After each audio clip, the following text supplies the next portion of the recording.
दोस्तों नमस्कार।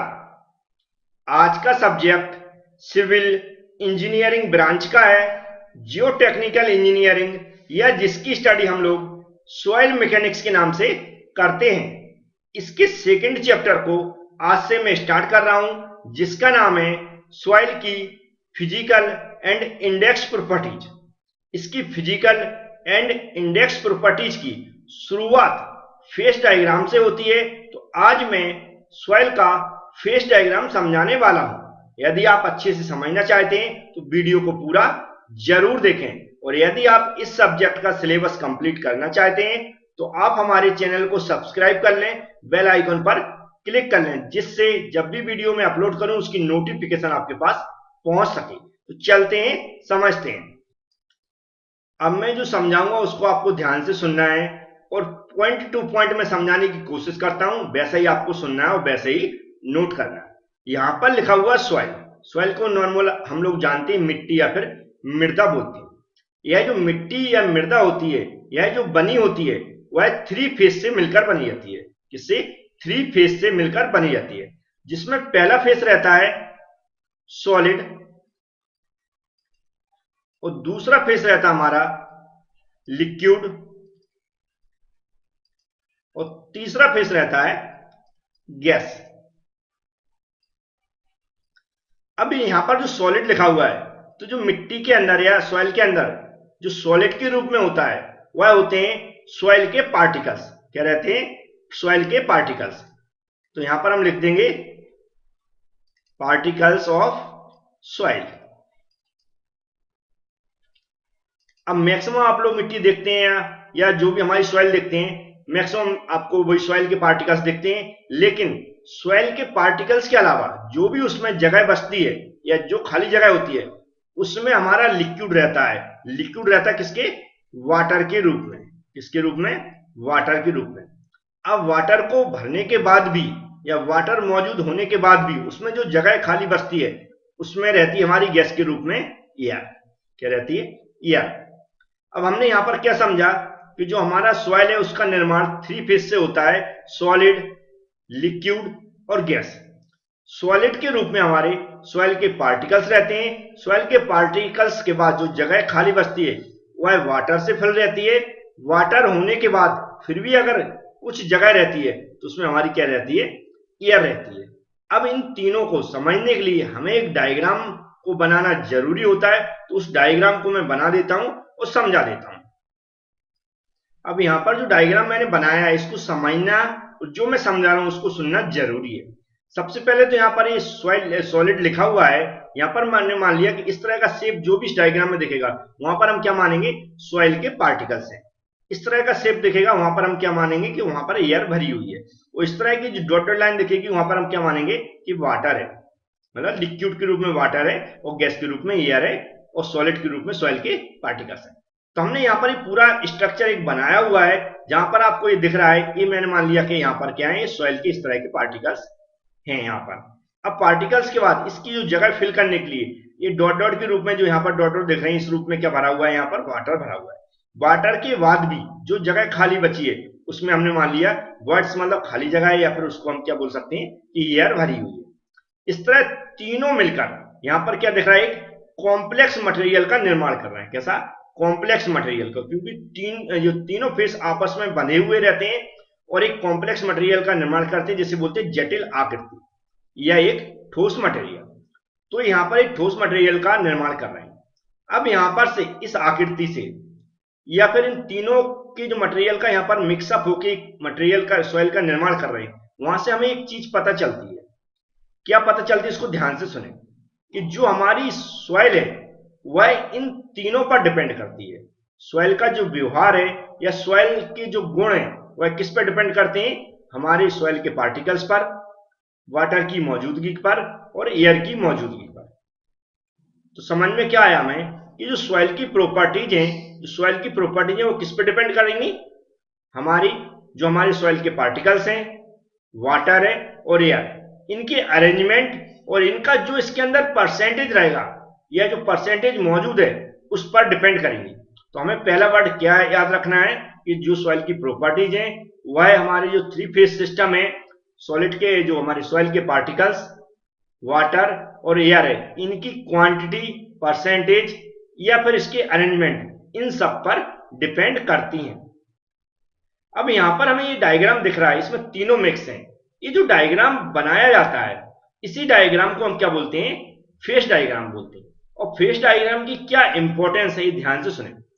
Phase diagram की जो इंपॉर्टेंस है, हम इनकी जो यहाँ पर जो तीनों की क्वांटिटी है, चाहे वो सॉइल के पार्टिकल्स हो या फिर एयर हो या फिर वाटर हो, इनकी अगर क्वांटिटी हमें पता है तो हम इसका वेट फाइंड आउट कर सकते हैं, इसका सॉइल का, या फिर हम इसका जो सॉइल का वॉल्यूम पता कर सकते हैं, यदि इन तीनों का हमें जो हमारा कॉम्प्लेक्स मटेरियल है उसके अंदर इनकी क्वांटिटी पता हो या इनका वॉल्यूम पता हो। तो हमने क्या देखा, ये जो फेस डायग्राम हमने बनाया है, इसके अंदर अगर हमें तीनों का वॉल्यूम या फिर क्वांटिटी पता हो तो हम उससे क्वांटिटी से वेट निकाल सकते हैं, वॉल्यूम से हम टोटल वॉल्यूम निकाल सकते हैं। तो ये जो यहाँ पर इस तरह मिक्सर दिख रहे हैं, वो तीनों अगर मिक्स बने हुए जो आकृति बना रहे हैं, इससे तो हम पता नहीं कर सकते हैं। उसके लिए हमें इनको सेपरेट कर करके समझना होगा। तो सेपरेट करके कैसे समझते हैं, कैसे समझेंगे, ये मैं आगे बताने वाला हूं, ध्यान से सुने। तो जो फेस डायग्राम बना हुआ है, इसकी पहली कंडीशन हमने ली पार्शियली सैचुरेटेड कंडीशन, जिसका मतलब है हमारा जो सॉइल है उसके अंदर सॉइल के पार्टिकल्स हैं और वाटर है, इसके बाद भी कुछ जगह खाली है। तो जगह खाली को हम क्या बोलते हैं, उसके अंदर एयर है, तो इसको हम कंडीशन क्या बोल देंगे, पार्शियली सैचुरेटेड कंडीशन। अब हमें यदि क्वांटिटी मालूम है तो हम फेस डायग्राम ड्रॉ कर सकते हैं। क्या क्वांटिटी मालूम है, उनका वॉल्यूम पता है, तो हम फेस डायग्राम ड्रॉ कर सकते हैं। इसको कैसे ड्रॉ किया गया होगा, इस समझ लें। जैसे कि हमने मान लिया हमें जो सॉइल के पार्टिकल्स हैं या उसमें जो क्वांटिटी है उसका वेट पता था, तो मैंने यहाँ एक ग्राफ के थ्रू बना दिया कि यहाँ पर जो WS है, क्या लिखा, वेट ऑफ सॉलिड, मतलब सॉइल के पार्टिकल्स का वेट, वो हमने मान लिया इतनी जगह में है। इतनी जगह में मतलब उसका वॉल्यूम हमने इतने वॉल्यूम में शो करा दिया है कि VS मतलब क्या होता है हमारा, V means volume, S means solid, solid का वॉल्यूम। फिर हमने मान लिया उसके अंदर जो भी हमें पता है, वाटर की क्वांटिटी पता रहती है कि हमने इसमें वाटर इतना मिक्स किया है, तो उसका वेट हमें पता था कि इतना वाटर हमने मिक्स किया है, तो हमने उसको शो करा दिया इतनी जगह में कि इतना इसका वॉल्यूम कितना है। W मीन्स होता है यहाँ पर वाटर और V मीन्स वॉल्यूम, मतलब वाटर का वॉल्यूम या वॉल्यूम ऑफ वाटर। तो हमने मान लिया इतनी जगह में। अब हमारे पास जो उसके अंदर जगह बची हुई है उसको मान लिया मैंने खाली है, या बोल सकते हैं उसमें एयर मौजूद है। अब अगर हमें तीनों क्वांटिटी पता है तो हम बड़े आसानी से क्या निकाल सकते हैं, टोटल वेट निकाल सकते हैं, और हम क्या निकाल सकते हैं, टोटल वॉल्यूम निकाल सकते हैं। तो यहाँ पर टोटल वेट लिखा हुआ है, यहाँ पर टोटल वॉल्यूम बड़ी आसानी से पता है। तो हमने क्या देखा, हमें जब सॉलिड का वेट, वाटर का वेट पता हो तो हम उसका टोटल वेट निकाल सकते हैं, और हमें जो हमारा सॉलिड है उसका वॉल्यूम पता हो और हमें वाटर का वॉल्यूम पता हो तो हम टोटल वॉल्यूम निकाल सकते हैं। ये हमारे फेस डायग्राम के फायदे होते हैं। तो हम टोटल अगर वेट निकालना तो हम कैसे लिखेंगे, टोटल वेट, इसको हम W से डिनोटेट करते हैं, और फिर यहां नीचे क्या लिख देंगे, WS प्लस WW, जिसका मतलब मैं बता चुका हूं, ये है सॉलिड का वेट, ये है हमारा वाटर का वेट, प्लस हम क्या कर देंगे, 0 कर देंगे, जिसका मतलब है हमारा खाली जगह है, या फिर हम बोल सकते हैं इसमें एयर भरी हुई है। तो इसका टोटल वेट क्या हो जाएगा, WS प्लस WW। इस तरह हम टोटल वॉल्यूम भी निकाल सकते हैं। हम total volume V equal to क्या हो जाएगा हमारा, VS हो जाएगा, मतलब सॉलिड का वॉल्यूम, फिर प्लस वाटर का वॉल्यूम, प्लस हमारा एयर का वॉल्यूम। अगर ये 0 है तो इसको 0 कर दें, इनमें से जो भी क्वांटिटी हमारी क्वांटिटी दी हो तो हम टोटल वॉल्यूम निकाल सकते हैं। इस तरह आपको समझ में आ गया होगा कि फेस डायग्राम कैसे ड्रॉ करते हैं, और फेस डायग्राम से हम टोटल वेट और टोटल वॉल्यूम कैसे फाइंड आउट कर देते हैं। अब चलते हैं नेक्स्ट कंडीशन देखते हैं। सेकेंड कंडीशन बनती है for dry soil. Dry soil का मतलब है इसमें वाटर की मौजूदगी कैसी है, 0 है। तो हमने एक डायग्राम इसका ड्रॉ किया, जिसे फेस डायग्राम बोलते हैं।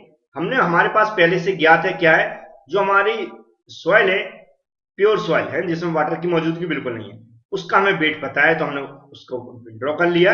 एक उसका वॉल्यूम पता, वॉल्यूम निकाल लिया, तो वॉल्यूम से ड्रॉ कर लिया। फिर हमें पता है जो उसकी खाली जगह है उसमें एयर मान लो, या फिर हमारे क्या मान लेंगे, हमारी खाली जगह मान लेते हैं। ठीक है, तो हमें इसका वेट निकालना बड़े आसानी होगा, इन दोनों को ऐड कर देंगे। अब इसको 0 मानते हैं तो हम इसका टोटल वेट बड़े आसानी से निकाल सकते हैं। टोटल वेट क्या हो जाएगा, W इक्वल टू हमारा हो जाएगा WS, क्योंकि ये हमारा क्या है, 0 एयर का वेट। इस तरह हम टोटल वॉल्यूम भी निकाल सकते हैं। हम total volume V equal to क्या हो जाएगा, ये जो VS दिख रहा है आपको, मतलब सॉलिड का वॉल्यूम प्लस हमारा ऊपर एयर का वॉल्यूम। इस तरह हम क्या निकाल, टोटल वॉल्यूम निकाल सकते हैं। ये V मतलब होता है वॉइड्स, मतलब खाली जगह है उसका वॉल्यूम, इक्वल क्या हो जाएगा, हमारा जो हमारा वेट है उसका, सॉरी वाटर है उसका वॉल्यूम। ये यहाँ पर ऐसा क्यों लिखा है, क्योंकि बता रहे खाली जगह इसके अंदर वाटर को हम फिल कर सकते हैं इतनी जगह में, इसलिए जो खाली जगह है उसको हम क्या कर सकते हैं, वाटर के वॉल्यूम बराबर लिख सकते हैं।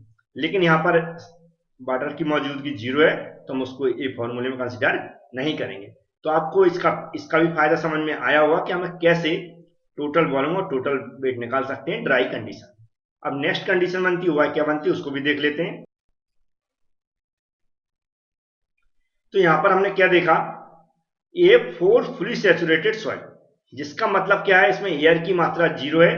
तो मैंने ये यहां पर बता दिया है इस डायग्राम के थ्रू। टोटल वेट हम कैसे निकालेंगे, total W equal to WS plus WW, जिसका मतलब है हमें जो सॉलिड है, सॉइल के पार्टिकल्स उसकी क्वांटिटी पता है, वाटर इसमें कितना मौजूद है वह भी पता है। इन दोनों की अगर क्वांटिटी पता है तो हम क्या निकाल सकते हैं, टोटल वेट निकाल सकते हैं। इस तरह हमें वॉल्यूम पता है दोनों का, तो हम क्या कर सकते हैं, दोनों को वॉल्यूम ऐड करके टोटल वॉल्यूम निकाल सकते हैं। तो हमें पता चल गया कि फेस डायग्राम से हम क्या कर सकते हैं। फेस डायग्राम से हम टोटल वॉल्यूम निकाल सकते हैं, या टोटल वॉल्यूम या टोटल वेट को हम शो करा सकते हैं। अब इसके क्या यूज हैं फेस डायग्राम के, वो मैं आगे समझा देता हूं। नेक्स्ट है यहां पर जो क्या जो यूज है वो भी मैंने नोट कर दिए, इससे आप ये भी समझ सकें। जैसे कि जो डिफाइन है वाइड रेशियो को डिफाइन, वाइड का मतलब खाली जगह को डिफाइन करने के लिए पोरोसिटी, डिग्री ऑफ सैचुरेशन और वाटर कंटेंट, ये सब हम क्या कर सकते हैं, इस फेस डायग्राम से स्टडी कर सकते हैं या डिफाइन कर सकते हैं। जैसा नीचे के फाइंड वॉल्यूम को हम इससे फाइंड आउट कर सकते हैं अगर उनके सॉलिड, वाटर और एयर की हमें क्वांटिटी पता हो। इस तरह हम इससे कैलकुलेशन सिंपल हो जाती है, और वेट भी हम पता कर सकते हैं, नीचे वाली लाइन में लिखा हुआ है।